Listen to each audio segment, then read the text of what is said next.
And welcome to this, our daily broadcast of the newest information as it relates to the coronavirus. My name is Gasia, Mikaelian. The president is holding a briefing in Washington with the coronavirus task force. Let's take you there now and listen in together.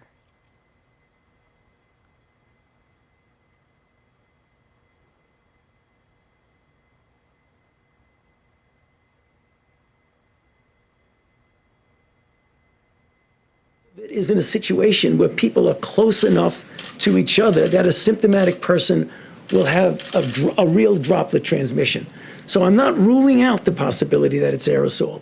But again, it's not going to substantially change doing this. Dr. Gasia, a quick follow-up on the testing issue. Let me just ask this in a very simple way. What is the demand pressure on testing in this country, and are we meeting it? I get the same calls that many of you get, that someone goes into a place who has a symptom and wants to get a test, and for one reason or other, multiple, logistic, technical, or what have you, they can't get it. That is a reality that is happening now. Is it the same as it was a few weeks ago? Absolutely not, because as the Secretary and others have said, right now that we have the private sector involved, the availability, not only just availability, but the implementation of the availability is getting better and better and better. Having said that, I understand and empathize with the people who rightfully are saying, I'm trying to get a test and I can't. So is that a way of saying we are not yet at a point where we are meeting the demand pressure? Well, the answer is yes, John. We are not there yet, because otherwise people would be never calling up saying they can't get a test. Mr. President, Well, I just can't emphasize enough about the incredible progress that we have made on testing. All of you are reporting, and media outlets around the country are as well, that many, many more tests are being performed every day, literally by the tens of thousands. And this has only been made possible because several weeks ago the president brought in the commercial labs, these enormous companies, Quest and LabCorp, working with companies like Roche and Abbott Laboratories and Thermo Fisher, and said, we have this existing system of state laboratories and the CDC processing tests for certain infections. But given the magnitude of this outbreak, the president apprehended early on that it wouldn't be enough to meet the need. And I just want every American to know that literally hour by hour, in partnership with these extraordinary commercial labs, we are making more and more tests available every day. We'll detail the way that we're working with states to distribute those tests. We've obviously focused on states that have been dealing with the most serious outbreaks of coronavirus: Washington State, California, New York, and others. We've been making sure the tests are in those areas, working closely with those governors. But I think the American people should be encouraged at the progress that we are making. Tomorrow we'll take some time to detail that progress for you, but I would say to any American who might be concerned that they have symptoms, as the president said so well, we don't want every healthy American to get a test. But if people feel that they have symptoms that they identify with the coronavirus, call your doctor. Their doctor can call their state health authorities that can work very closely with our entire team through HHS and FEMA and work to identify the more and more tests that are available every day. just so you know, just for the probably 100th time, this administration, inherited an obsolete, broken, old system that wasn't meant for this. We discarded that system, and we now have a new system that can do millions of people as you need them. But we had to get rid of a broken old system that didn't work. It worked only on a very limited basis. And we're very proud of what we've done. It's incredible what we've done. And this system will now serve for the future, for future problems. Hopefully you don't have a problem like this, but something will come up. We have now a great system, and it's almost fully in gear, but it's able to test millions of people. But we inherited a broken, old, frankly, a terrible system. We fixed it, and we've done a great job. And we haven't been given the credit that we deserve, that I can tell you. But the one that really deserves the credit are the American people, because they are doing things that nobody thought they would do. What they're doing is incredible, and we're making a lot of progress, and we'll see you folks tomorrow. Thank you very much. Listening in as we're bringing it to you live, the daily coronavirus task force briefing from Washington. We've been listening to officials here for the past few minutes, but it started just about an hour ago. We heard the president talk about a renewed push to get the medical equipment, those N95 masks, the respirators that so many people desperately need, out to those hospitals that are serving people right now. We also heard from Dr. Anthony Fauci really reiterate the advice that you've heard from the very beginning here. Hand washing is important, keeping your social distance at least 6 feet apart. Now we have 2 major states in the country that are under shelter-in-place orders, so let's talk about that. I know we have a national map that shows the newest numbers, and I'd like to pop that up. Certainly there are now more than 246,000 confirmed cases of coronavirus worldwide. When you talk about those states that are most impacted, you think of California, Washington State to the north, and also New York State. So let's talk about the newest information as it relates to New York State. The governor there just this morning, a couple of hours ago, came out and said that he is ordering all residents of New York State to essentially shelter in place. This means that only those essential workers are allowed to leave their homes. Everything else should be kept at an absolute minimum. This means no going out to the shopping mall. You can go out and get groceries. You can go out and get some exercise and some fresh air, but you're being told to do so in just your family group, and even with that, try to stay apart if you can. That's a similar situation as to what we're dealing with in California. Certainly, we've talked about how the Bay Area has been under a shelter-in-place order for much of the past week. That has now spread and is impacting the entire state of California. A quick peek at this map here. Again, you see New York State in red, also California. Washington State as well is very hard hit. This situation is dynamically changing. I know the governor of California warned of extremely dire circumstances if Californians don't heed this warning to shelter in place, do only what's absolutely necessary when you go out in public, and to stay away from others. Let's go ahead and bring in Bob DeCastro, your reporter in Los Angeles. You're specifically in Hollywood. The governor spoke to the state yesterday, and I'm imagining you're seeing the effects behind you right now, Bob. Hey there, Gasia. Yeah, glad to see that you are well. The governor did make that call all across the state. Now, here's what's interesting. The governor calling it stay at home there in the Bay Area. I know you're calling it shelter in place. Here in Los Angeles, they are calling it safer at home. But no matter how you put it, it essentially is the same thing. We talk about the essential personnel that are really being ordered to be allowed to be out and about. Everyone else is supposed to stay at home. So I'll give you a live look here. This is West Hollywood, the famed Sunset Strip. Just down the street over here is where you might know the Viper Room, the Rainbow Room, some of those iconic bars.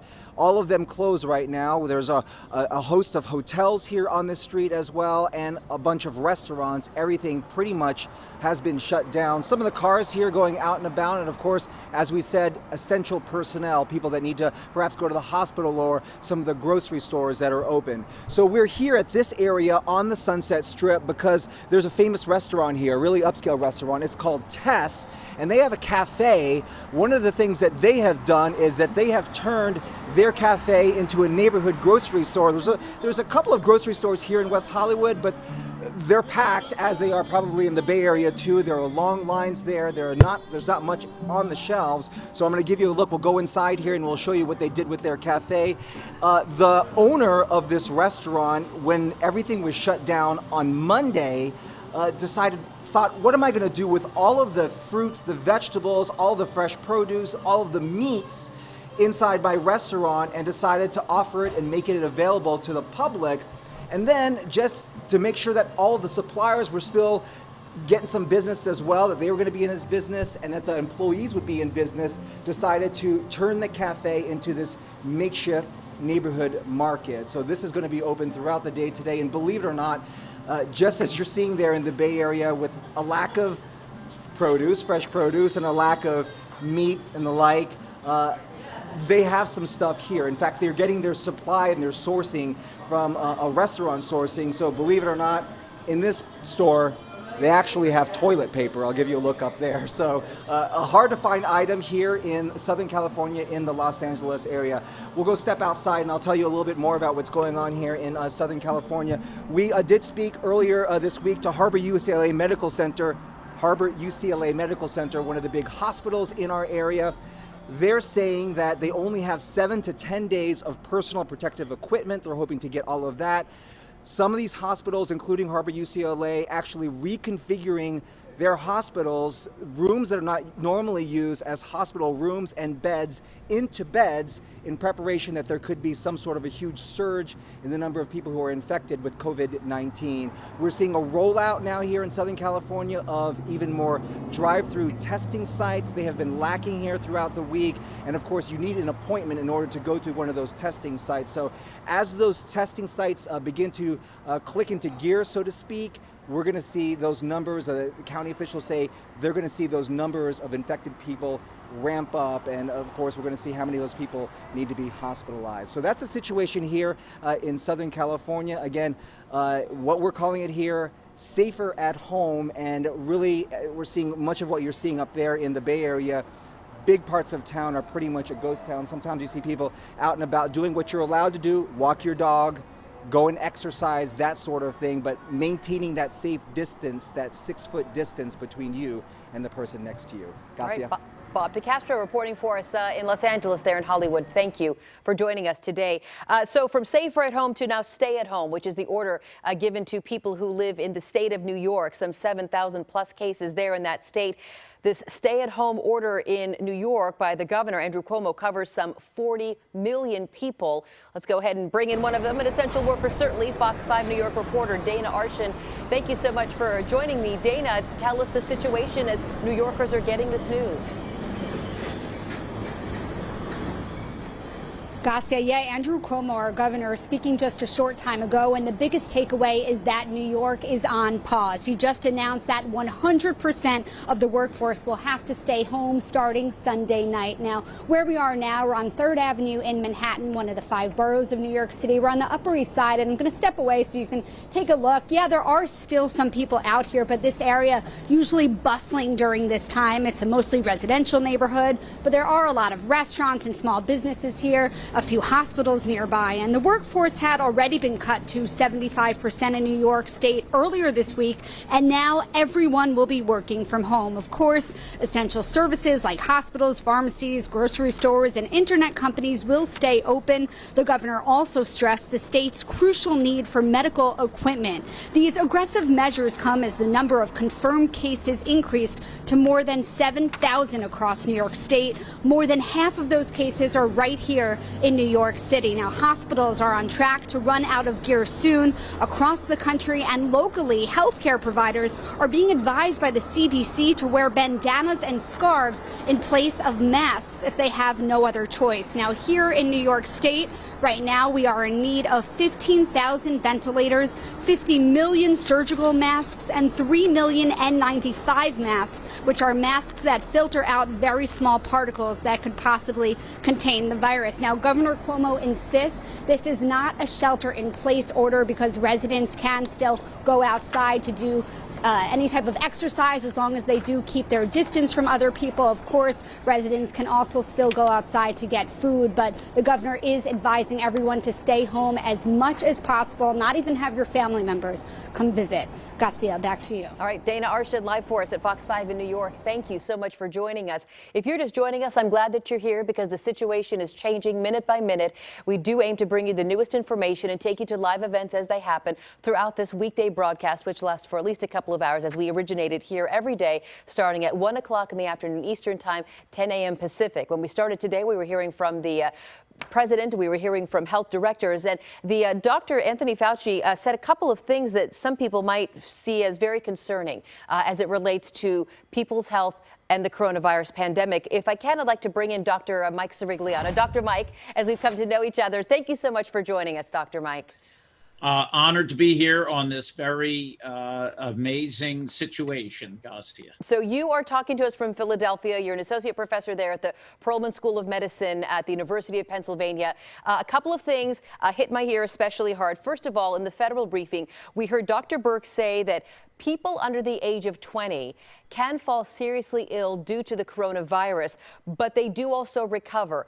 For a couple of weeks now, people have been thinking this is something that mainly older people should be concerned about. Clearly, that's not the case.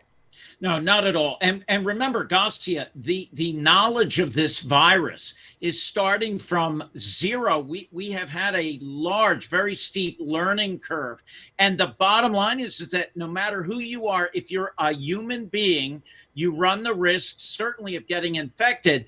And I can tell you for a fact that I've had young people already have significant illness. Now, I think they are much less likely to end up on a ventilator, but it doesn't mean that they get a free pass. And the images of these kids going down to spring break in Miami and everything else is really a nightmare. And so, as has been stated, the most important thing that every American can do is to hunker down and be available with your family, but to keep away from other people and minimize your travel outside of the home. We also heard from Dr. Birx that she said males are twice as likely to die from the coronavirus as women are in Italy. Is there any reason for males to be especially concerned? Well, we saw that statistic in China as well. And some theories were that a lot of Chinese men smoked, but I'm not sure about that. Maybe they smoke a lot in Italy. I'm Italian. But the bottom line is that there does seem to be this predilection. So, look, what I would do is try to turn lemons into lemonade, if you will. If you smoke, maybe this is a really good time to maybe stop. But the bottom line is that we're all in this together. Maybe men are affected more than women, but women that I have taken care of have gotten it as well. Is the coronavirus something that this country or this world will have to deal with over and over? We always talk about the seasonal flu. Is the coronavirus something that could keep recurring? Well, I sure hope not. This is a pandemic where a virus has mutated to the point, Gasia, where no one on the planet has immunity. And given the shrinking world that we live in, when this kind of thing happens, as it did back in 1918, it can affect millions and millions of people. Now, hopefully that will not happen in the future, but I'll tell you what, we will be a lot better prepared the next time, God forbid. If this does happen again, it may. All right, Dr. Mike, we have a number of viewer questions. Are you up to answer some? I'm ready and ready to go. Okay, let's do it. So the first question comes to us from a viewer who asks, I understand social distancing, but after 3 weeks, will it suddenly go back to normal and lead to a new spike of cases? Are we going to be social distancing forever, Dr. Mike?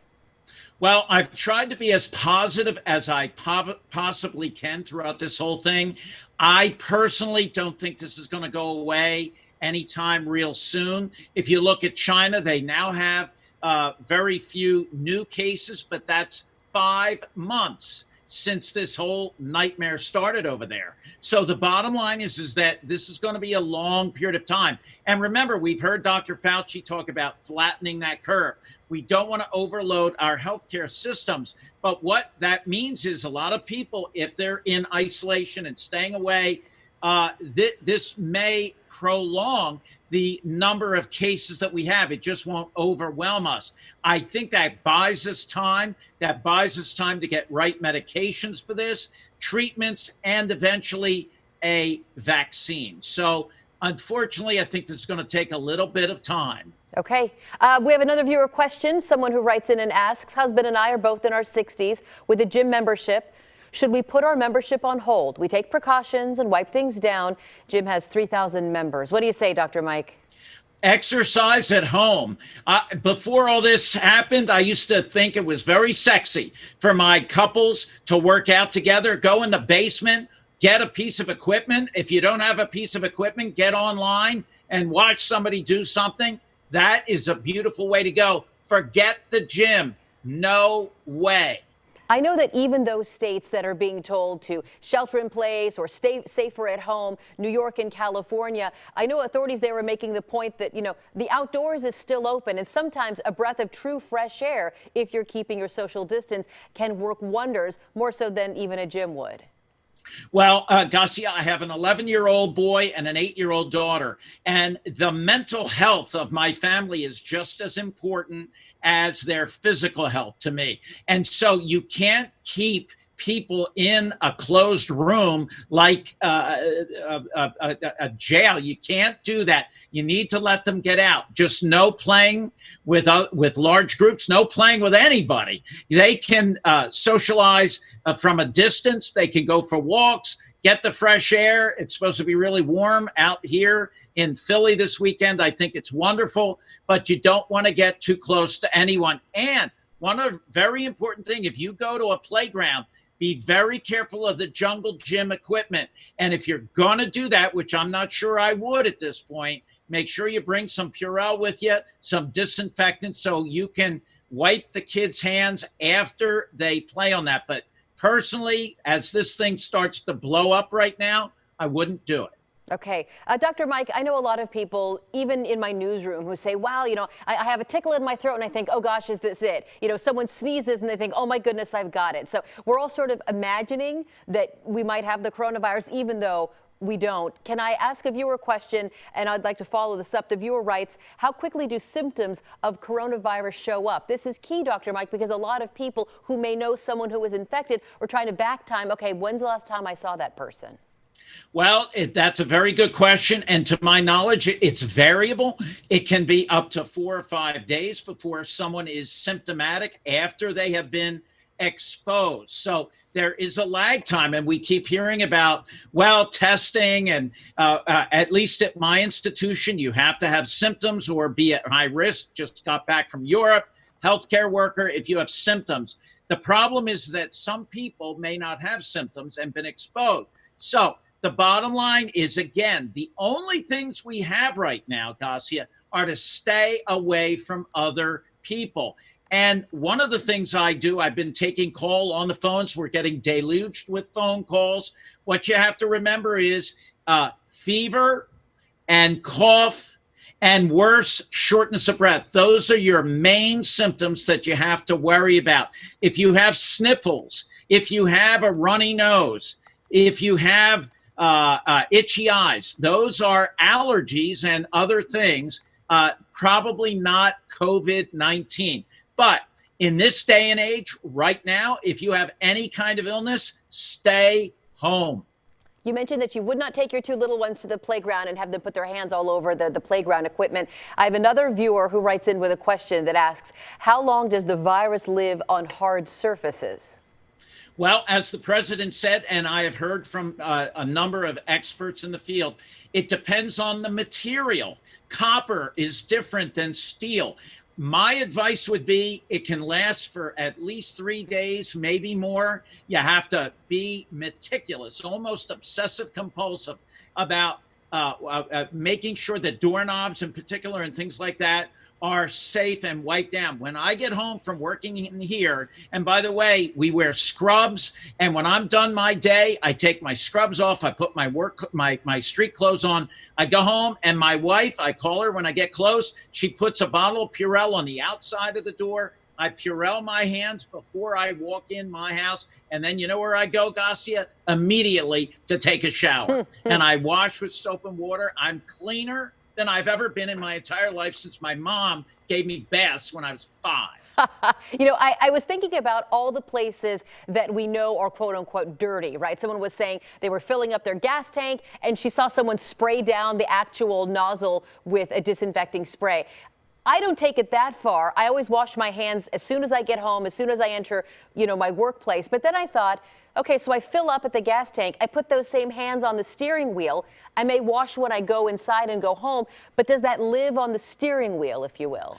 It sure can, unfortunately. What I would say is have some hand sanitizer in your car. because those fuel pumps are touched by lots and lots of people. We have a convenience store named Wawa in our area, and they're not allowed now to serve coffee. We used to have a coffee bar. They're not doing that anymore. You have to get it from the employee one at a time. So what I would do is have some hand sanitizer in the car. The minute you touch the pump, you get in the car and you wipe your hands. Now, let me give you this little tidbit, Gasia. Number one, if you can't get hand sanitizer, on our local Fox affiliate, I told people how to make it.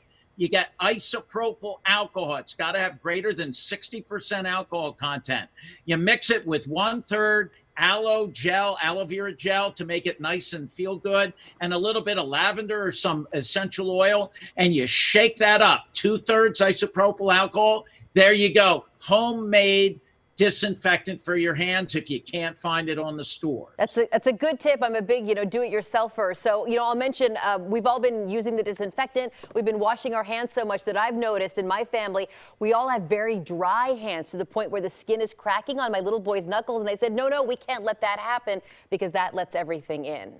Well, I have not one, but 2 bottles, or I have all kinds of stuff here for my hands because I have noticed cracking from washing my hands so much, and that alcohol in the hand sanitizer does dry your skin. But I'll tell you what, Gasia, I'd rather have dry skin than the coronavirus, the COVID-19. All right, Dr. Mike, it's always a pleasure to talk with you. Thank you again for joining us today. Thank you, Gasia. It's my Okay, very good. Let's talk a little bit about what you may see happening in your community. I know we've been reporting on a number of incidents of xenophobia, some flat-out racism when it comes to targeting people of Asian descent.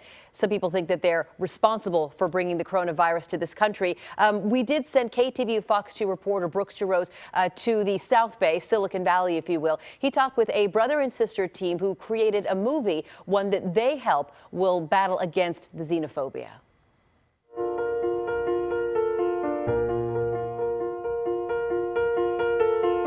These are the faces of influence for siblings Abby and Sabrina Lynn. There's many different ways that you can use this opportunity, use this situation as an opportunity to kind of reflect on your life and use it as a time of appreciation. As fourth-generation Chinese Americans, Abby attends the Beijing Film Academy in China. His sister, a senior in high school, is also into art. Together, they wanted to battle the coronavirus in a different way. We didn't want to just sit and do nothing. And we didn't want to just wait until that happened to the people in our community or the people here. So we tried to do what we could as artists. We tried to use the tools that we had at hand. So we created this film. My name is Sabrina. My name is Boris. My name is Steven. I am an actress. I am a carpenter. And I'm a father. The film addresses the stigma and discrimination that's spreading just as fast as the virus. From the moment that the virus spread beyond China, every second we would walk out in a public space, you could feel that people are glaring at you. You could feel like the tension that would just naturally appear. Or like if we went to go sit down on a bench somewhere, someone would get up and leave. Just small, subtle details like this that are slowly inserting themselves into our personal lives. And I'm not a virus. I'm not a virus. And I'm not a virus. Our biggest hope and our goal when we were creating this film was that after watching it, this film would help remind you of your humanity. I am not a virus. I'm a human. I am a human. I'm a human. We are all human.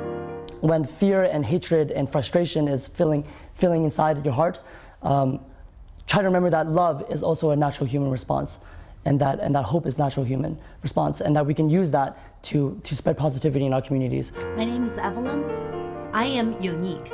I am a listener. Attacks on Asian Americans and around the world inspired them to look for a cure. I am not a virus. I am a human. We are all human. We are all in this together. That no matter what your occupation is, your background, what your age is, where you live in the world, that we are all facing this as one species, as one Earth. Encouraging we all take time to reflect, appreciate, and remember. We are all love. We are all experiencing this together. The virus does not discriminate, and neither should we. Happy to have KTVU Fox 2's Brooks Jerose joining us live this morning. Thanks for being here, Brooks. Oh, you're welcome, Gasia. You heard the filmmakers say that sometimes it's a look, or it's someone gets up and sits somewhere else when they sit down. I don't know about you, but I've had a couple of people send me through social media, cell phone videos of a ugly incident on public transit or in the middle of a big box store. There are much more blatant acts of racism happening as well. Oh, absolutely. I mean, from the attacks to just the verbal things that are being said, it's just terrible. So these siblings really wanted to send that message that we need to look at one another as we're all in this together. We're all human, and that's what they aim to do here. They've gotten a really good response so far. I know that where you are in San Francisco, the mayor, London Breed, spoke very strongly a number of times about curbing such xenophobic behavior. You have to wonder if that message is being echoed across the country, because where you are, the message has been pretty strong. It has been, but you think about all of the different populations, especially in big cities where you have places like Chinatown, where these things are happening every single day. And so the more that that message can get out there, that people need to treat other people as humans, the better off we're going to be. We have to work on this together, and dividing us is just not going to make anything better. What's been the response to the film? Well, so far they have shared it. It's on YouTube. Everyone is very excited about it. After they saw that this was airing here on coronavirusnow.com as well as on the local station in San Francisco, they said it brought tears to their eyes. They were so happy that this message could be shared with the world. And I don't know what the production time is for a film like this, but it seems as though it was made in the earlier stages of the coronavirus crisis. Do they have any plans for more, because the situation does appear to be ramping up? So they shot this over 3 days out of their parents' home in Lafayette, California. This was something where they looked to find people that made an influence or an impact in their life. In fact, they even had their music teacher was part of this, and that music you heard in the film, they actually produced that music themselves on the piano in their parents' living room. So this is something that they tried to do right after this all broke out in China, and now it is ramping up, as you mentioned.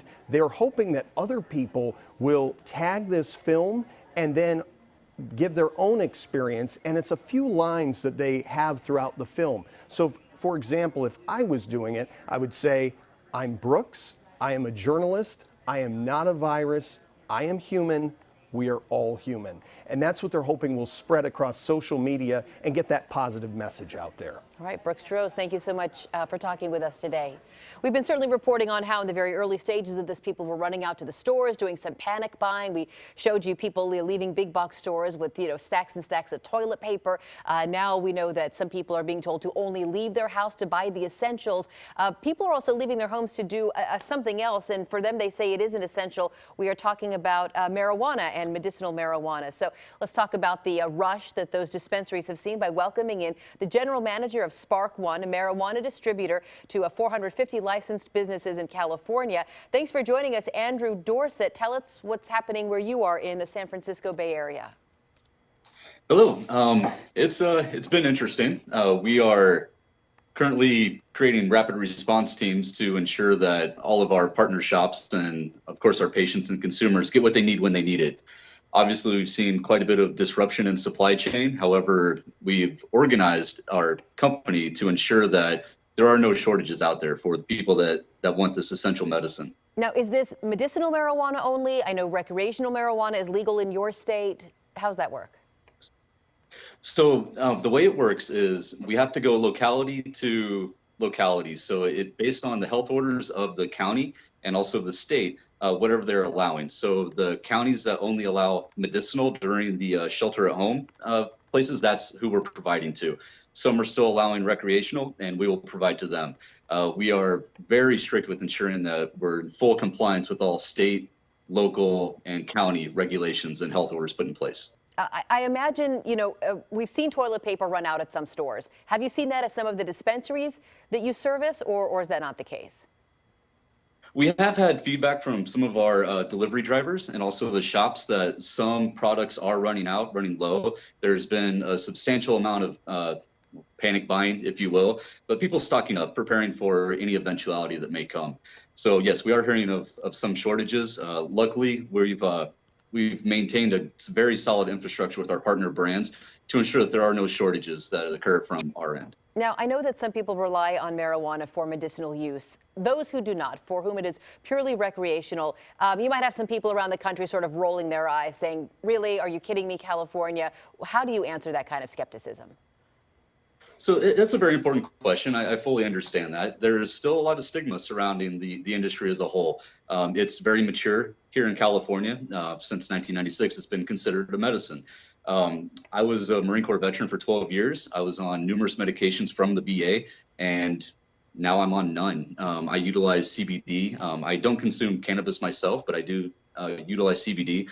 And I've also seen the positive effects that it has, on my fellow veterans, the cannabis side and CBD as well. So they may roll their eyes. I say education is key. Truth, facts, reason, and logic. That's what it is. So I would definitely urge them to educate themselves more, look at the research done, and look at the positive stories that have come out of the states that do allow legal and recreational and also medicinal cannabis. Are dispensaries getting any or a lot of first-timers, or is this mainly existing customers? We've actually heard of quite a few first-timers coming in, as you're seeing more and more over-the-counter shortages of even over-the-counter drugs in grocery stores, pharmacies, and all that. We're seeing a lot more giving it a shot, heading to the dispensaries, getting educated about what they can use, what they should use, talking to the bud tenders, what may be effective, and going forward from there. So Okay. yes, we are seeing quite a few first-time users. All right. Anything else you'd like us to know? No, it's mostly just we all need to stick together through this. It's a lot of chaos. We're trying to positively impact our little economic bubble. As people are losing jobs, they're shutting down, layoffs. We're very proud and happy that we can continue on and keep our employees employed. Very much so. And I urge everybody to look at their own little bubble, affect everything positively, and go forward from there. All right. Andrew, it's good to talk with you. Thank you so much for joining us. Thank you so much. All right. If you're just joining us, we appreciate that you're here as we every day take it upon us to help inform you, to get your answers, questions to your answers, as we're all dealing with a lot of the same. The coronavirus pandemic is directly affecting a number of states here in the country. New York State is now under a stay-at-home order. Some 40 million plus people there being told to only leave the home for if they're essential workers, or to go out and get the groceries they need. Otherwise, to keep their distance at least 6 feet apart from strangers, and of course keep washing those hands. So that's affecting all of New York State. That is new as of this morning. We heard from the governor earlier. The entire state of California is now in a stay-at-home, shelter-in-place. Really, it's all very similar. Californians as a whole also being told not to leave their homes unless they are essential workers, or to go out and get a breath of fresh air. The newest information shows that there are some 246,000 plus cases of the coronavirus worldwide. This is a big jump, some 23,000 plus cases more than we had yesterday. Deaths worldwide have now topped the 10,000 mark and stand at 10,038 deaths.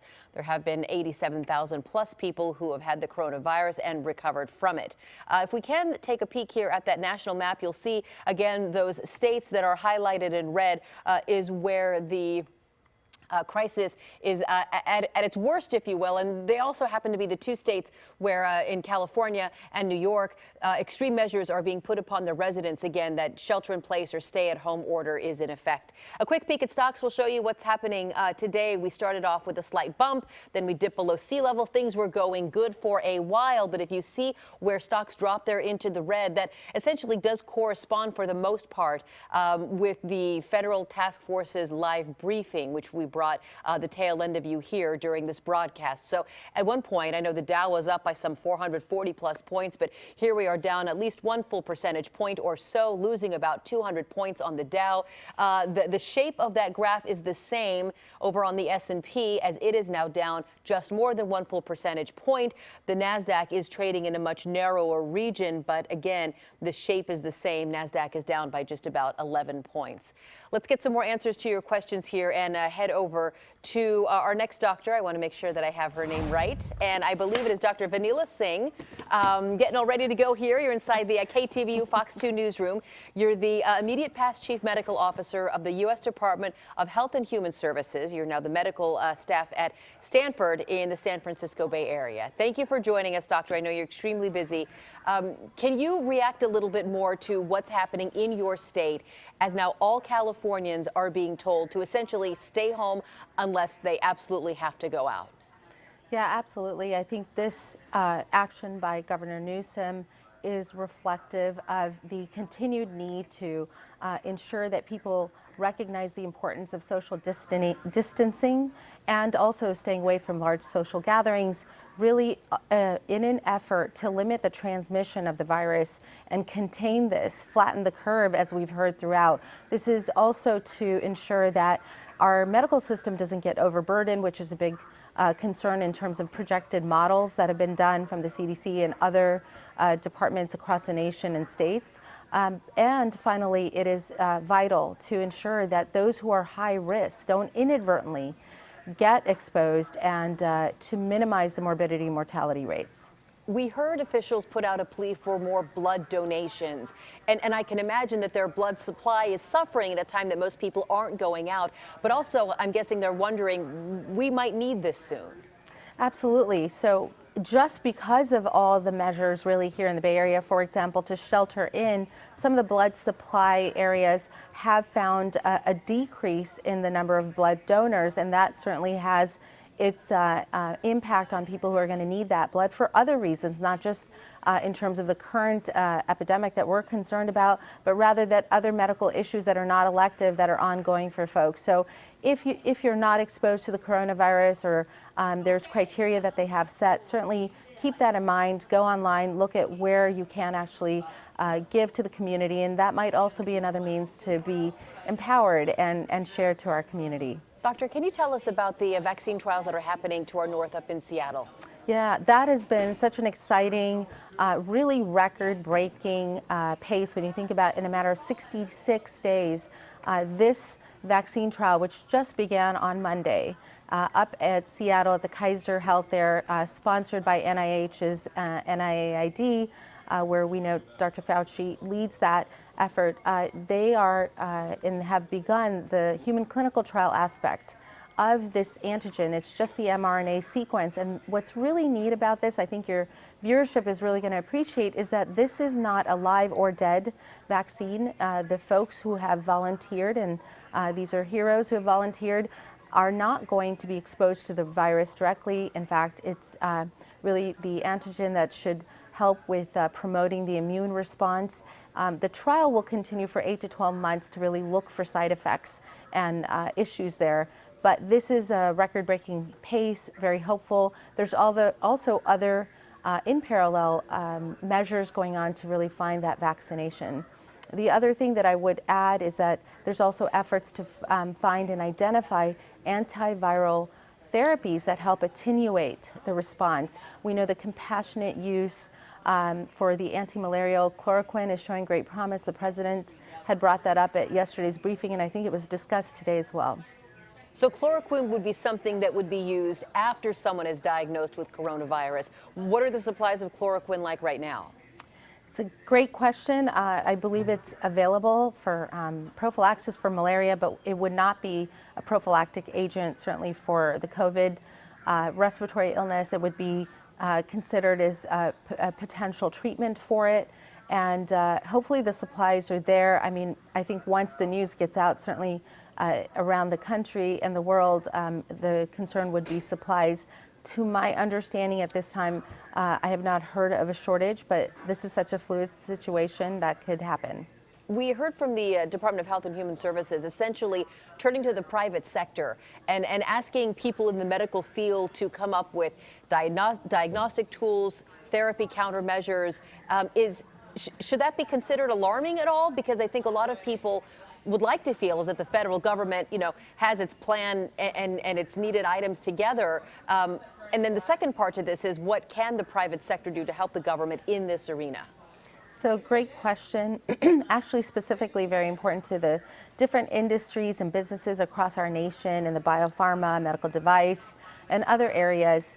If you think about it, the call to the private sector is really important because there are many companies that already have the expertise. For example, it was Moderna, the company that actually had been working on vaccinations on the SARS virus in the past, which is why it had the head start in developing some of the potentials that are being looked at right now. There are many companies that already have the experience, may in fact have innovative means to diagnose and treat, and we don't want that our efforts are limited. At this time is where we want to really open it up. So the biomedical research part of HHS is called BARDA, and they've actually done an open call to industry to help with these diagnostic, therapeutic, and other measures to really help address these emerging infectious disease issue with the novel coronavirus, and to help with addressing the development of vaccines and other therapies. Let's talk about what people can do, and a lot of that is essentially staying home, staying at least 6 feet apart from strangers, washing your hands at all times. We've heard this phrase, flatten the curve. And I think a lot of people are now hearing that even if we do flatten the curve, if we sort of dampen that huge spike in the number of coronavirus cases, some are questioning, doesn't that just spread out how long we'll be dealing with the coronavirus? Is it a faster recovery if you shoot up and then down, or now that it's sort of going to be perhaps a prolonged situation, how might that be different? So, excellent question, and really important for the public to understand this. The main purpose behind that is to avoid the big spike where suddenly the rapid spread through contact and other means of transmission occurs, and then suddenly our medical systems, which all have limitations. I mean, we don't have endless supplies of anything, no one does in the world, but our medical system would suddenly get overloaded and overburdened. And we'd get into a place we don't want to be. We don't want to have to consider who we treat and don't want to treat it. And that's not a value that's really in the American medical system. It's certainly something that we want to avoid. So that's part of the reason to flatten the curve, to slow down the transmission, to also protect the high-risk folks so that, one, they don't get into the medical system, and two, it buys time, because as this virus is circulating, we're trying to counter it by having good hand hygiene, all the measures of social distancing, limiting social gatherings. If someone even suspects that they may have it, assume you have it and stay away. Take measures to ensure that you yourself don't go and transmit it. That's a role we can all do. And by doing that, we're buying time. We're allowing our industry partners, the private public sector, to come together and work on ways to counteract this. And that again goes with not only vaccine development, which is crucial, but more importantly, therapies to attenuate, lessen the symptoms so that folks don't go through such a challenging hospital admission that could result in ICU care, or even worse, death from the really high acute respiratory failure issues. So these are all means, if you flatten the curve, you have more time. The other hope is that we're seeing, perhaps in South Korea and other places, that maybe this containment begins to also allow us to catch up, and the number of daily confirmed cases goes down. More importantly, the mortality rate goes down. So it's going to take its time, but by making it slower, we know that we have more time to really go and head this off. Well, Doctor, I'd like to get your reaction to some news. I'm just getting into the newsroom here. It comes from overseas. Italy says it has just recorded its highest day-to-day rise in the number of deaths of people infected with coronavirus, saying that in Italy, the country recorded 627 more deaths in just the past 24 hours since Italy surpassed China as the hotspot, if you will, for the coronavirus. Does that number alarm you, or is it to be expected given that more people might be tested? Yes, well, you said that's the increase in death rate or increase in confirmed cases? More deaths, 627 yes. More deaths in Italy in the past 24 hours, the biggest 24-hour jump they've seen. Yeah, so sad to hear, actually, and I think all of us have shared our prayers and really wishes for the best outcome and recovery there. We've heard from so many folks that the vast majority of people there are in their 70s and 80s and are certainly vulnerable. There might be other demographic issues playing a role that I think as time unfolds we'll be able to better appreciate. Maybe the containment efforts were clearly behind the curve. And I just hope that they're able to keep the spirits up and the fight up. And I'm certain that the international cooperation is extensive, and really, it's so sad to hear that. When you look at the spike in deaths in Italy, and I did just misspeak, so I appreciate your correcting me. When you look at the spike in deaths in Italy, does it mirror what we saw pattern-wise in China, or is it different? So the thought is that, so containment efforts in both countries seem to be different. Again, I can't verify, but we've certainly heard reports of the lockdown, in essence, that has occurred in China, and may have played a role in how they have been able to contain it, supposedly. But also, you know, the demographics are different. Again, the folks in Italy who may be having this may be more vulnerable because they're elderly. And there may be other roles playing too. I'm not certain if folks there are smoking, or is there a larger incidence of respiratory disease or other things. I think those are going to be very interesting questions to learn about as more information comes out from a scientific perspective. Given that the symptoms of the coronavirus can either take several days to show up, or people who have coronavirus may be asymptomatic and not show anything at all, some people view the measures that are in place in California and New York as closing the barn door after the horse is out. What do you have to say about people who are concerned and have that, you know, look, if I have it, I have it type attitude? Yeah, that's the contrast. On the one hand, we have folks who are young and healthy and maybe are less concerned because they've heard that in the vast majority of people, for example, in South Korea, are having either mild symptoms, or many of them have recovered. And so that might make it less worrisome. But the key for that young group to understand is that they can still transmit the virus to people who are of high risk. And some people who may be high risk may know it because they have underlying medical issues, lung and heart disease or diabetes, whereas, and maybe because they know they're older and at risk, but there may be people who have subclinical issues and may not even know yet that they could be more vulnerable in terms of inflammatory response from their body. So I would just say that perspective is really one that doesn't take into account that this is really an effort that the whole society has to put in. Do our own part, do your part of ensuring that you stay away. Number one, don't catch it. Number two, even if you do, self-quarantine and stay away, and do all the hand hygiene and measures that have been out there numerous times, stated on all websites in essence. But with the folks who are concerned about this you know, spreading. What I want to say is that while there's scary and hindsight issues that we can always look at, we want to also note that there's been a lot of red tape that's been cut to move the ball forward. And I think we need to focus on that. Having anxiety and worry right now is not going to help anyone. In fact, it can have significant negative health consequences, which is something that I certainly worry about because of the folks I've talked to. And to now all of us take personal responsibility, ensure that we're doing our part, also being compassionate and ensuring that we can help people, even if it's from a distance, those who are elderly, starting with our own parents or family members, and certainly friends, and seeing to ensure that we all get through it together. Are you surprised that more states, perhaps specifically Washington State, haven't ordered similar shelter-in-place or stay-at-home measures, you know, like what you're under there in California? You know, I think that they're all going to really come around to doing what their demographic needs. I don't know the specifics of Washington State. We do know that that's a high viral outbreak area with I think it's either number 2 now to New York in terms of confirmed cases and mortality. That I think will be done by the state and local leaders. People always know their own demographics better, but you can see that the Bay Area was on this because we had the highest number of cases, certainly in Santa Clara County, and the 6 deaths there. And then, of course, now it's a California-wide provision made by the governor, and New York has followed suit. So I think where it's necessary, it's going to happen.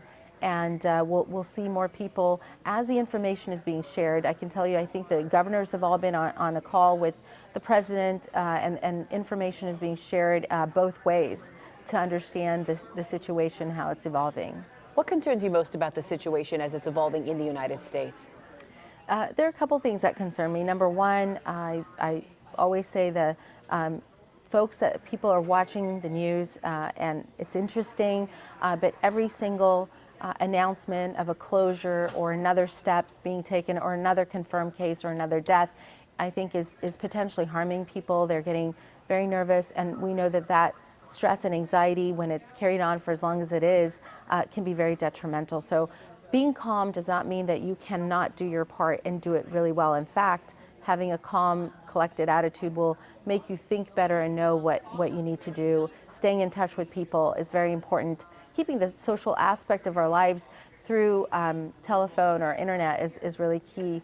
The second thing that concerns me is certainly the economic effects that might be felt and the anxiety that comes with that as well. I would say that I'm always a person who believes in prepare for the worst and hope for the best. And to take this a couple months at a time, have some trust when you see the governors of New York, California, and others working with the federal government, the president, the vice president, Dr. Fauci, have these incredible experts who are there too.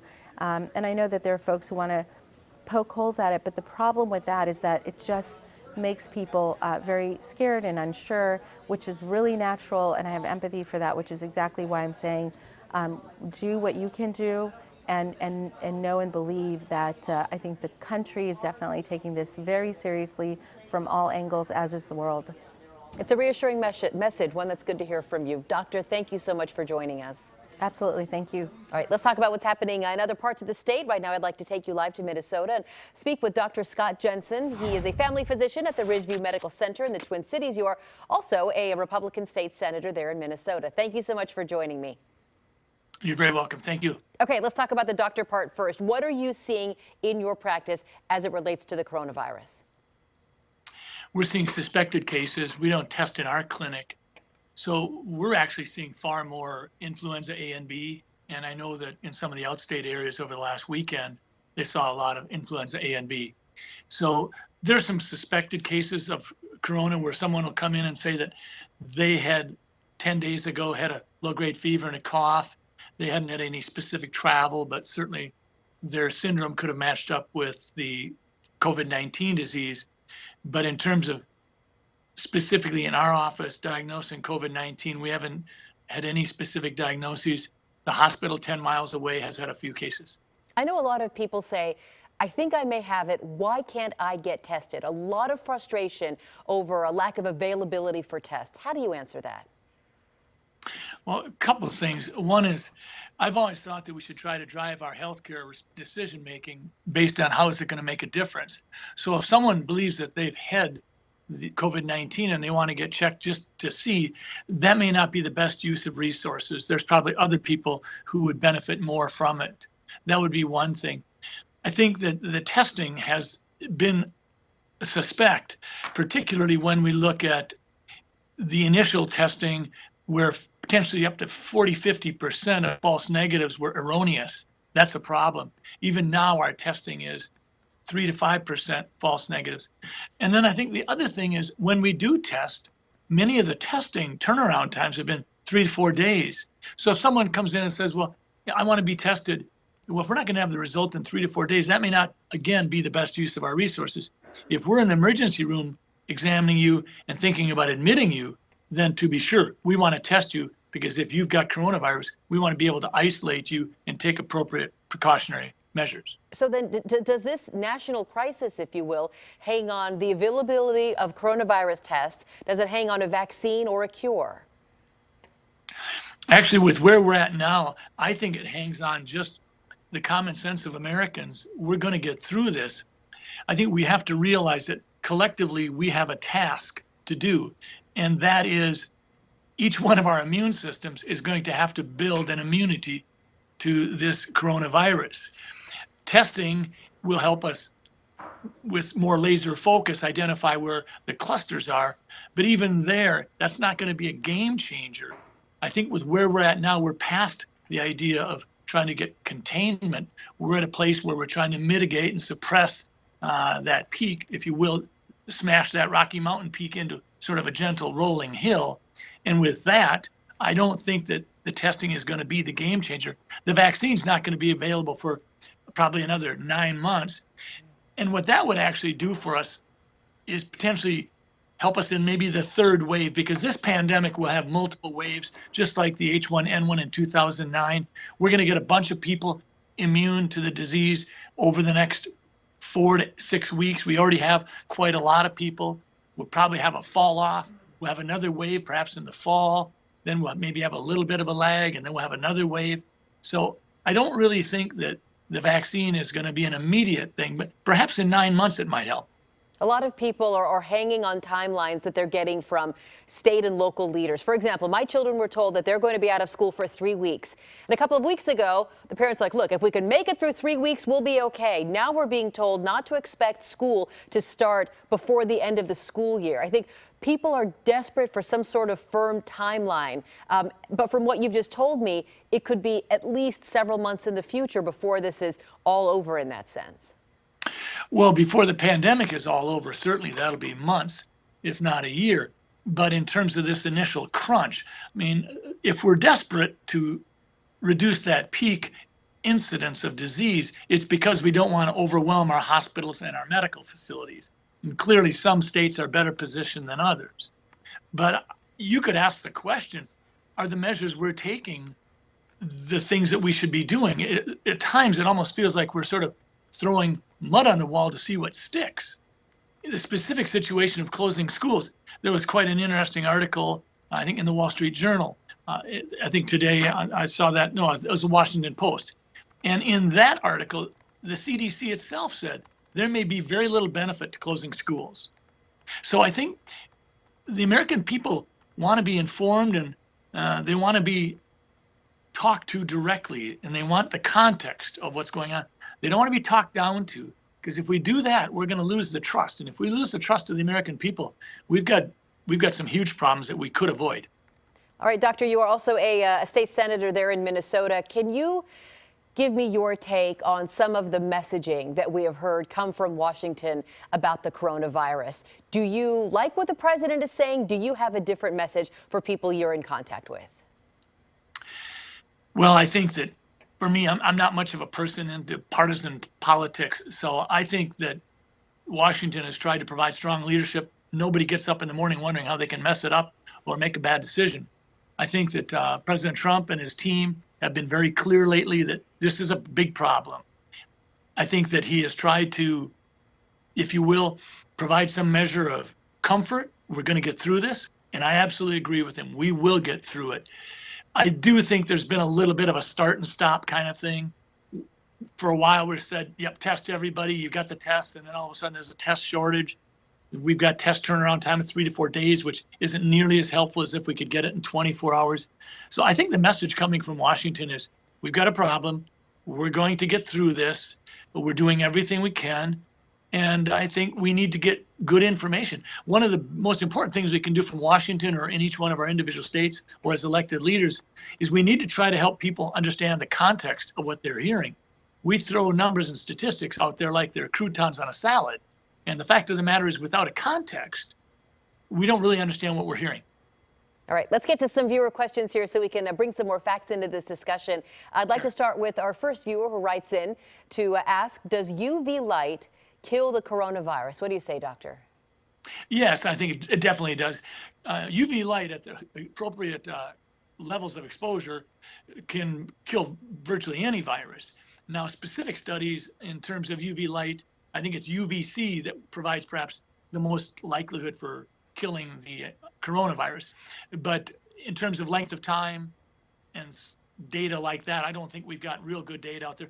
But one of the encouraging things is UV light would potentially provide more comprehensive killing of coronavirus that might be sitting on surfaces.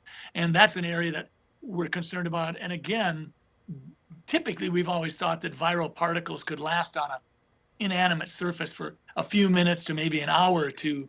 This coronavirus seems to have demonstrated an ability to last longer, and depending upon the porousness of the surface, that can make a difference as well. But I think definitely UV light can definitely kill the coronavirus. Okay, so you're in Minnesota. Correct me if I'm wrong. You don't have any stay-at-home orders. You're not sheltering in place. Children are still in school, right?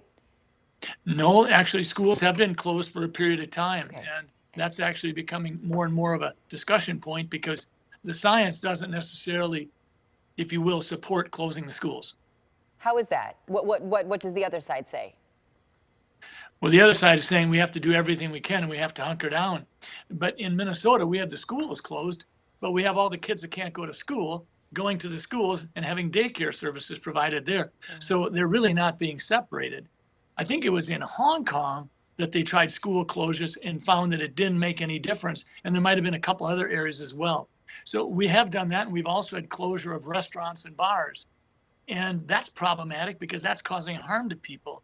We've got small mom and pop cafes in many small towns in outstate Minnesota that are the ones responsible and taking on the chore of preparing meals on wheels for shut-ins and frail elderly. And all of a sudden, some of those sources for Meals on Wheels are being jeopardized by this decision. I know in the city where I live, the schools are closed and the schools are distributing free lunches to any student, but the school facilities themselves are not welcoming children inside. I know some parents are texting each other, hey, should we have play dates? Is that okay? But for the most part, I think everyone is just sticking in that family unit. I think there's truth in that, and I'm not certain that that's really going to move this thing forward. I think we're already past the stage of controlling containment. We can't. This virus is going to get in every nook and cranny of America.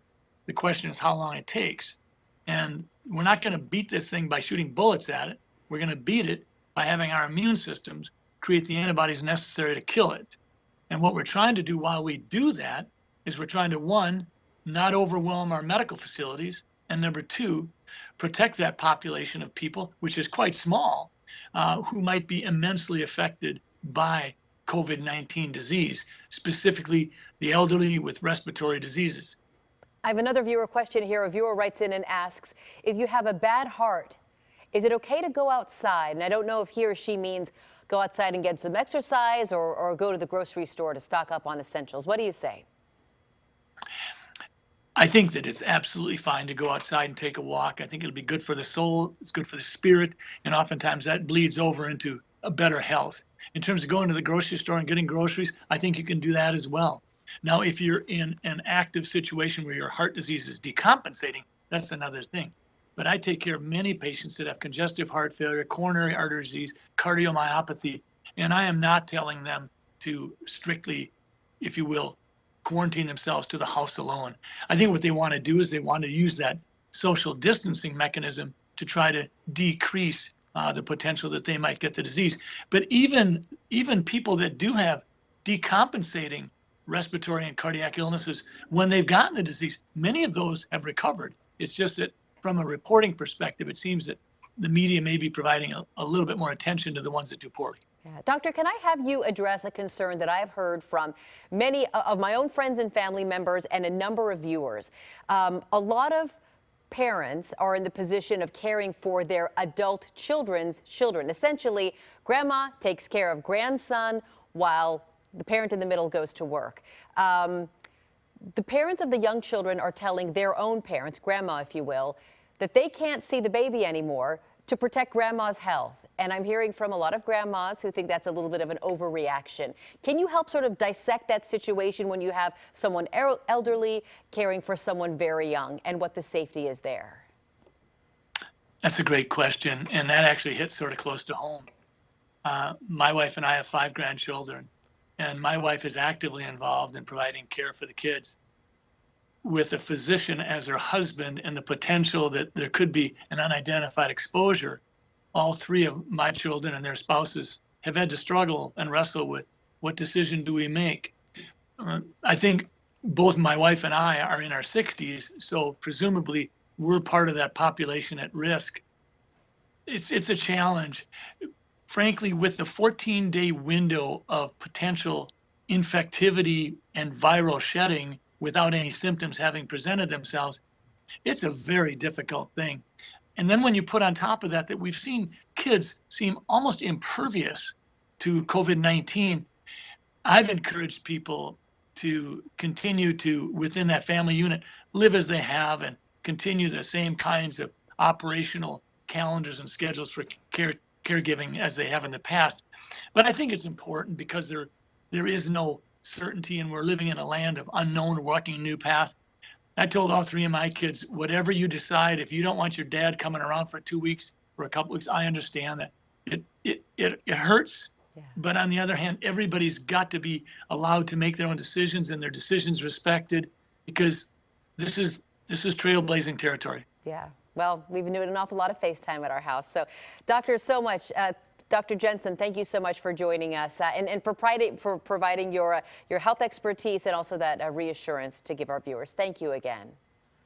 You're very welcome. Of course. All right, let's talk a little bit more about what else is happening as it relates to the coronavirus pandemic, as it continues to affect many aspects of life across the country and certainly the world. I know we've talked about how many restaurants are being told now to shut down and only offer to-go orders in California, which is now under a statewide stay-at-home order. The same thing is happening in New York State. There are a lot of people, though, who don't have the option of running out and picking up a meal, nor can they cook, and that is where Meals on Wheels comes in. So I'd like to talk a little bit more with the head of Meals on Wheels, Ellie Hollander. You're joining us here from Silver Springs, Maryland. Thank you so much for joining us. Tell us how your organization is moving to address this shifting need. Thanks for the opportunity. Well, Meals on Wheels programs are built to last, and they have always been focused on this highly vulnerable at-risk population, 2.4 million that they serve annually. So this is different times for them. They're adapting in real time to having to close down, for example, those senior centers or community dining centers where seniors may have been able to go to socialize, to exercise, and to have a nutritious meal with their peers.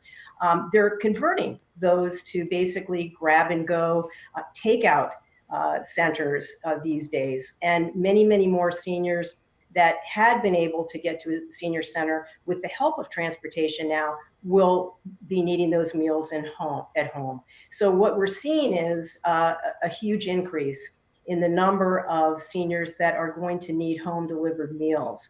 So, this is changing times, and every day, like today, where I actually delivered meals, we're adapting to that sort of no-touch social distancing, practicing safe and protective practices so that we minimize any concerns around our staff, our volunteers, and the seniors that we serve. Do you have all the help and resources you need, or is there ever a danger of someone being told, we can't help you this time? Well, there's always that danger, to be honest with you. Even before this pandemic hit, Meals on Wheels programs had waiting lists in some cases of seniors that needed meals, but we didn't have the resources to get them. So I am concerned, and our programs are concerned, that we need to make sure to keep our wheels rolling, that we do have enough funding to do that. Now, just yesterday, the Senate passed the House bill and the president signed, or maybe it was the day before, I'm sorry, I'm losing track of time here. I'm right there with you. Thank you, I appreciate that.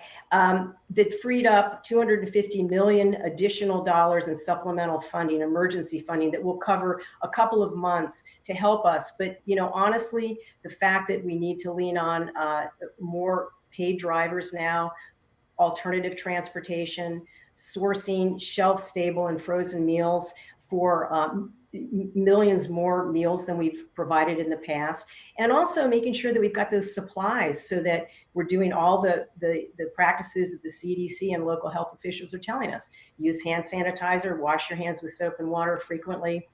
We want to make sure that we're absolutely demonstrating that. So funding is definitely an issue, and we're hoping that the public will step up, which is why we've actually set up a Meals on Wheels COVID-19 response fund that people can go to that will enable us to really dig deeper and to be able to have emergency funding going to local programs as they need it.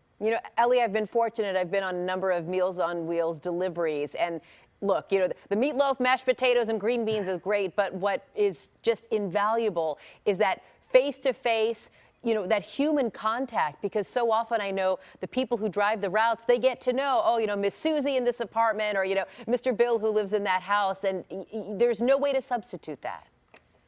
So true. And I'm so glad that you've had that experience. We talk about Meals on Wheels as more than just a meal. The nutrition is critically important, but oftentimes we hear that it's the social connection that's as important as the meal itself, and also fights off disease and illness, right? So we're doing our best to retain what makes Meals on Wheels so special, that maybe there isn't as close social contact, but the human connection can still happen in just new and different ways. And we're exploring that. We're using volunteers to help augment telephone assurance calls. And we are still, delivering to homes. We're just practicing at 6 feet, knock on the door, wipe it down first, knock on the door, step back, and then talk to the senior client and ask them how they're doing and say, do they need anything? That is still, I did that with every delivery that I had today. And, seniors are the ones that are used to being homebound. We may be the only person they see in a given day. So we want to keep that up as much as we can. All right. And I always say I'm a big home cook, and I say if someone makes you dinner, but in your case, if someone brings you dinner, it means they love you, and you can feel that. So thank you so much, Ellie Hollander from Meals on Wheels, for joining us today. Thank you for having me. Of course, our pleasure. I do hope you remember Ellie's words when you think about if you're able at all to give to any charitable organization that needs your help. I know we've talked a lot about businesses closing their doors and temporarily or perhaps permanently laying off their workers, as many people are concerned about what the financial future is here in this country and worldwide. If you are in the very fortunate position to give to those organizations that need it most, I can promise you each one of them appreciates your dollars now more than ever. Speaking of dollars, I hate to do this, but we have to go to Wall Street because take a look at what we're tracking now. This is the mirror opposite of what we started the session with. You see the Dow Jones is now down by 475 plus points, losing about 2 1/3 percentage points. You can see we started okay, had a bit of a bump, then dipped below sea level, held steady for a while, and then things just took a turn starting a few hours ago. So the Dow Jones is down after being up earlier in the session. I think at one point we were, 400 something points on the plus side.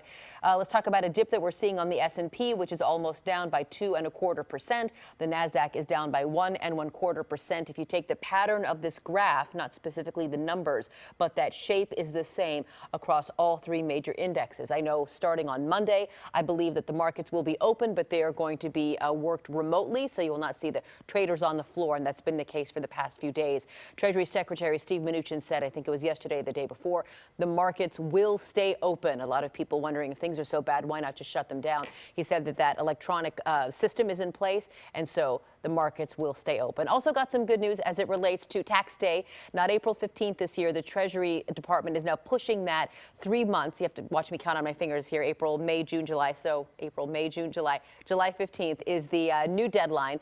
Earlier, they were just saying that you have to file by April 15th, but you can delay your payment. Now you can go ahead and delay your filing and your payment. So a bit of a break for taxpayers there. Let's talk a little bit more about what's happening with the coronavirus and how it relates to your health. I'd like to welcome in a guest from Los Angeles now. Welcome, Michael Hogue. You're president of the American Pharmacist Association. You are live there in Southern California in Loma Linda. Thanks for being with us. Thank you. Thanks for having me. Of course, of course. A lot of people take a number of daily medications and they're now realizing I better have what I need outside of the coronavirus in case things get worse where I am. Can you talk to us about the importance of being ready? Yes, it's important for consumers to be sure that they've checked to have enough medications on hand for at least a 2-week period of time. I do want to caution consumers that there's no need to hoard medications or to, get 6 months or a year's worth of medicine. We're seeing some consumers doing that out of panic. There's no need to do that. Our medication supply is good and will stay good as long as folks are reasonable about their requests. But we do recommend that people talk to their pharmacist, make sure that they've got the right amount of medication to get them through this 14 to 15-day period of staying at home. I know that the feds have announced some relaxed rules when it comes to pharmacies filling medications and doing other things. How's that helping? Well, it helps tremendously if we have flexibility for consumers to be able to go into any pharmacy and get their prescription filled. We're advocating that there be no mandatory mail order requirements. The government's not acted on that, but that's our recommendation, that those be suspended so that people can go to a local pharmacy and get their medications if they need them. and not have to depend upon mail order service. And we're also asking that the pharmacy benefit management companies, the PBMs that pay for pharmaceuticals, relax their requirements for the ability for patients to get 90-day supplies if needed, and also to ensure that patients can get the medications they need without the onerous prior authorizations that they might have had to go through previously. So our association's advocating strongly with that, with Congress and with officials at CMS and in other agencies, and trying to make it as simple as possible for consumers to get access to their necessary medicines. I know that some large pharmacy chains are also waiving the fees that normally come with home delivery. I imagine you support that move. Yes, in fact, we've got 20,000 independent pharmacies in the United States, independently owned, many of them in small towns and communities, also large chain pharmacies that are delivering. And our recommendation is that if you need to get prescriptions filled, that you call ahead to your pharmacy, let them know what you need, over-the-counter medications or prescription medications. They'll prepare those medicines for you and deliver them to your home, or you can go through the drive-thru and pick those up. We're really encouraging folks not to come into the front end of the pharmacy unless it's absolutely necessary. And then also just to say that if individuals have health concerns that they need to speak with a pharmacist about and get advice, we recommend that you call. The pharmacist is happy to talk to you. They may not be able to talk to you immediately when you call, but if you leave your number, the pharmacist will be delighted to talk to you and help you through whatever health issue that you have going on. I talked with one of our reporters here who has 2 young children, and she said that when she was doing her stock up, she went to get some baby Tylenol, but it was all out. So my boys aren't on baby Tylenol anymore, but it made me think, oh, maybe I should get those things that we use in our house just in case. Yeah, that's a great point. And I do think it is important to make sure that you have necessary over-the-counter medications, enough just for your family to get through for a week or two in the event that someone gets sick makes sense. I can tell you that the manufacturers of those over-the-counter products are producing them and they are shipping them. The demand is very high right now, as it has been with many other consumer areas. But I think that what consumers will find is that those products are available, and they are available on store shelves. They're just a little more difficult to find perhaps than you would have before. Maybe give the pharmacy a call before you go in. Yeah, oh my gosh, I've called every store. Do you have milk? Do you have eggs? Are you good? Because you can't waste a trip. Is there any concern that if someone is feeling symptoms and they take something like a Tylenol, that it might make you feel better and not have you be appropriately concerned about what you're feeling? Or do you think that shouldn't be a concern? Yeah. Well, what I think the key message is that if you have symptoms that are consistent with COVID-19, including a dry cough, a fever, a headache, and so forth, as has been shared with your listeners and viewers many, many times, then you should contact your primary health care provider and ask them for instructions for what you should do. You should, until you get instructions from your primary health care provider, shelter in place, stay at home, stay away from other people until you can get instructions from that care provider on the next steps that you should take. As you know, testing has been in short supply. We are not testing and not recommending the testing of people who are otherwise well, but only testing individuals who are showing signs and symptoms of COVID-19. So if you have those symptoms, then you may be asked to be tested or may be able to be tested depending upon your local area. And of course, some of those testings are being done in conjunction with community-based pharmacies. I know there's a lot of frustration in the community about the lack of available tests. Are you hearing that at pharmacies? Yeah, the lack of tests has been a major concern nationally. Right now, we're working on developing capacity so that pharmacists nationwide are able to help conduct these tests. There are some state laws and regulations that are barriers in some states that wouldn't necessarily always allow a community pharmacist to conduct these tests. And right now, we don't have enough personal protective equipment to have pharmacists routinely involved in that activity in their community pharmacies.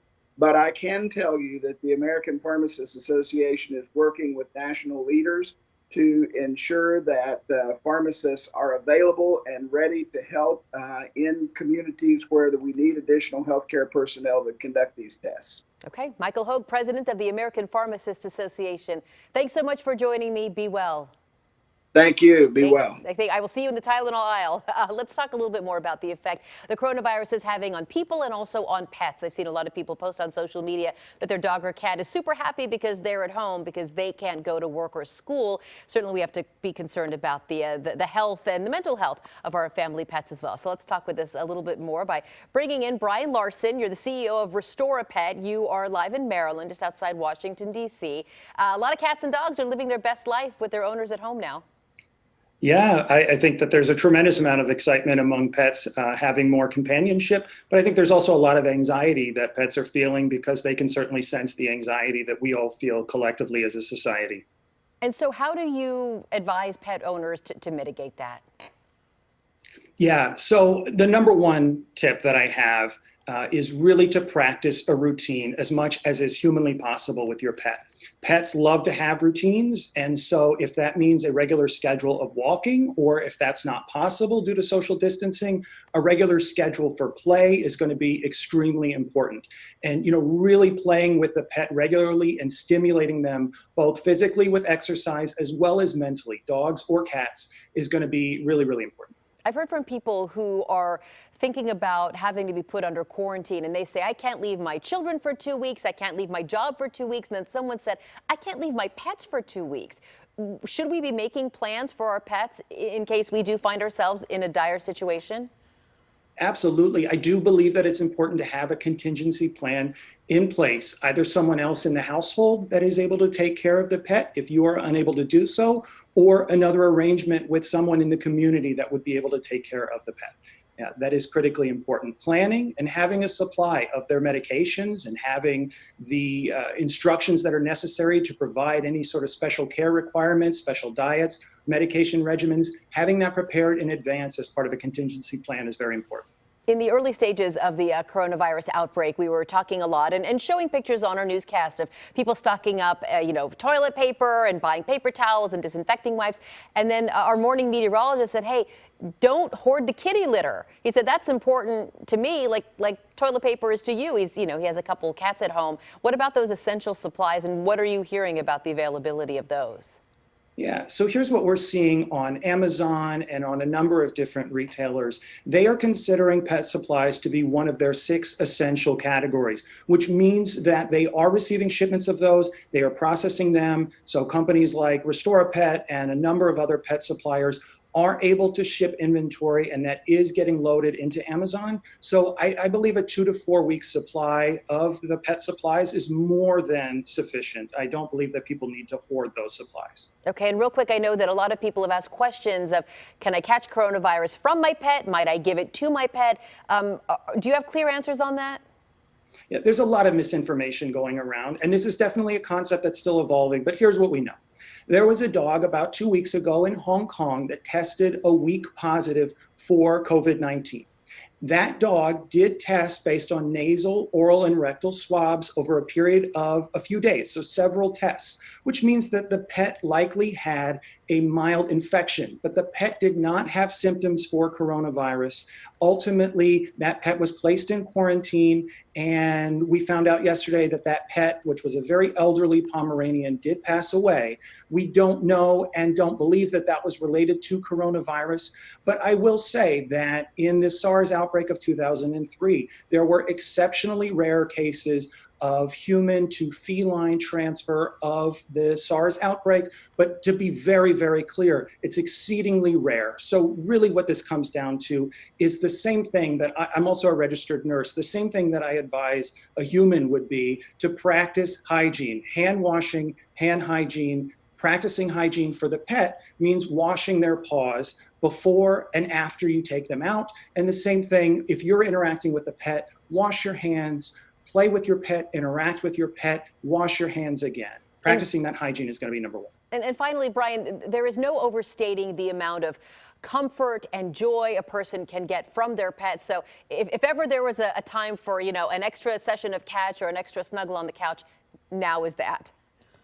110%. I mean, this is definitely something that we, the coronavirus, COVID-19 is scary enough. Let's take comfort from our pets and let's comfort our pets. I actually really am encouraging people to even consider fostering a pet.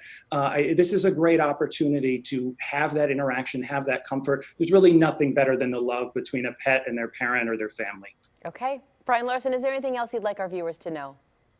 Yeah, I really think that it's critically important. I can't stress this enough. Like, this is not a time to panic with relation to pets. I know that there's a lot of misinformation out there. People need to realize pets are members of the family, and this is a key and huge opportunity to interact and love with our pets and you know, get so much love from them. People should not be abandoning their pets. People should be enjoying and interacting with them. All right, Brian Larson from Restore a Pet, thank you so much for joining us today. Good information and advice for all of us. Let's go ahead and take a last quick peek at markets, because we have seen stocks reverse what was a slightly higher trend. We see the Dow Jones still is very deep in the red, losing more than 2.5%. We were up by some 400+ points earlier today, but now that story has changed dramatically.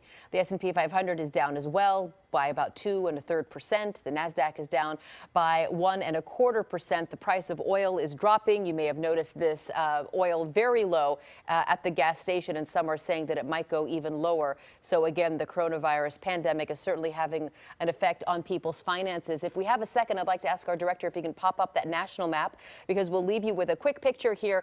California is in a stay-at-home situation. All Californians being told not to go outside unless it's essential. New York State also is under stay-at-home orders. New Yorkers being told to stay home. Millions of people there affected. There are also many cases detected in Washington State. As of right now, Washington State is not under a stay-at-home order. So we thank you for joining us today. We will continue these efforts. The team over at Fox in Phoenix, Arizona is going to pick things up right now, and we will see you again soon. Coronavirusnow.com is also there for you.